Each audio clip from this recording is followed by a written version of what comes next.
में क्या है, ये मनवादी सरकार नॉट फाउंड सुटेबल कर रही है। ओबीसी का आरक्षण खतरे में है। ओबीसी सोया हुआ है। ओबीसी जग जाए जल्दी। लेट से क्या हुआ कि जो क्लास 1 नौकरी में हैं उनके बच्चों को नहीं मिलेगा। क्लास 2 में अगर है, एक ही है, तब तो मिलेगा। जिन्हें उच्च शिक्षण संस्थानों में आरक्षण दिया, ओबीसी चुप रहा, जबकि इन दोनों की पूजा करना चाहिए। मैं उदित राज बोल रहा हूँ।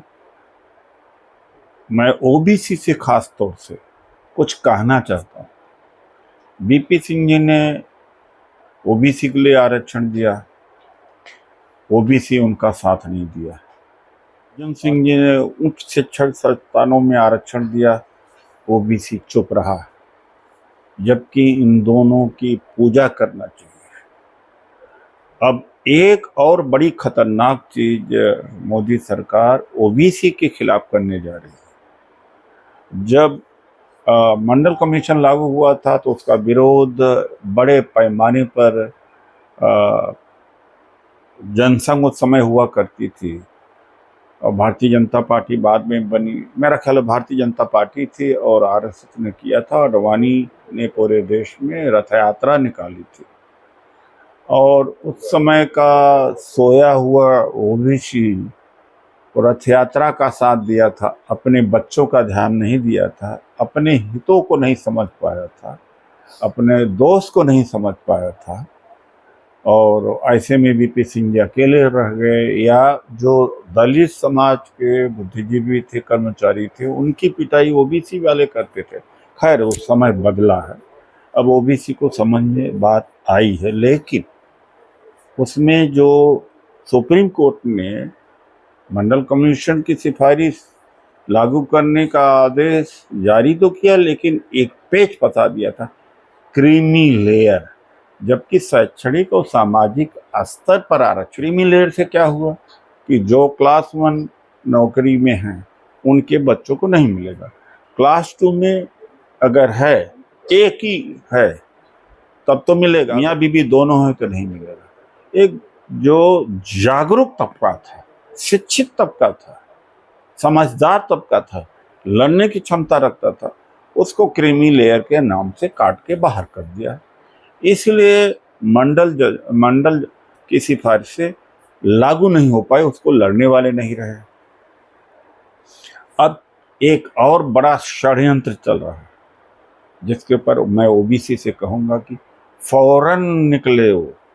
अब क्रीमी लेयर प्राइवेट सेक्टर में, यूनिवर्सिटीज में, कॉलेजेज में, और स्टेट गवर्नमेंट में, और पब्लिक सेक्टर अंडरटेकिंग में, वहाँ ले जा रहे हैं लोग, और भारत सरकार उस पर विचार कर रही है, बल्कि बैठक हो चुकी है।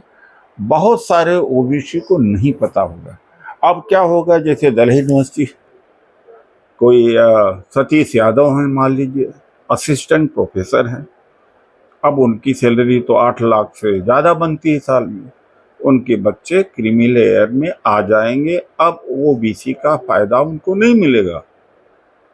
एसोसिएट प्रोफेसर हैं, उनको भी यही होगा। उनका तो करीब 2 लाख रुपए इनकम महीने का होती, तो साल में 20 से 22 लाख होगा, तो 8 लाख की सीमा वो भी क्रॉस कर लेंगे। कई जगहों पे ऐसे चपरासी हैं जिनका 70,000 और 80,000 रुपये नौकरी वेतन है मंथली, तो जो सीनियर हो चुके हैं उनका भी 8 लाख से ज़्यादा इनकम साल में बनती है, वो भी ओबीसी का रिजर्वेशन नहीं मिल पाएंगे। ऐसे में क्या है, मनवादी सरकार नॉट फाउंड सुटेबल कर रही है। राहुल गांधी जी ने उठाया था, एनएफएस का मुद्दा उठाया था। दलित, ओबीसी, माइनॉरिटी, आदिवासी, डोमा परिसंघ 30 नवंबर को रैली करेगा इस भी बड़े मुद्दे पर दिल्ली के रामलीला मैदान में, कि क्रीमी लेयर हटनी चाहिए, या जो क्रीमी लेयर की सीमा अभी 8 लाख है, हर साल इसको रिवाइज किया जाना है, जो 3 साल पर तो होना ही चाहिए।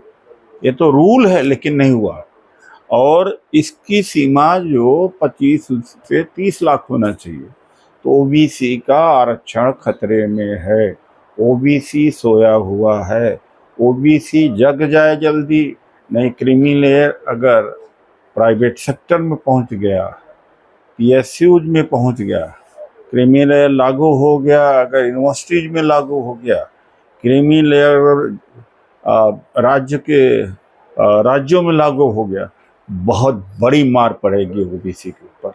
तो मैं यही कहूँगा कि जागो ओबीसी वाले, जागो, और वरना पुश्तैनी काम में ही रह जाओगे, गुलामी ही करते रह जाओगे, हुक्मरान नहीं बन पाओगे, शासन प्रशासन में नहीं पहुंच पाओगे। धन्यवाद।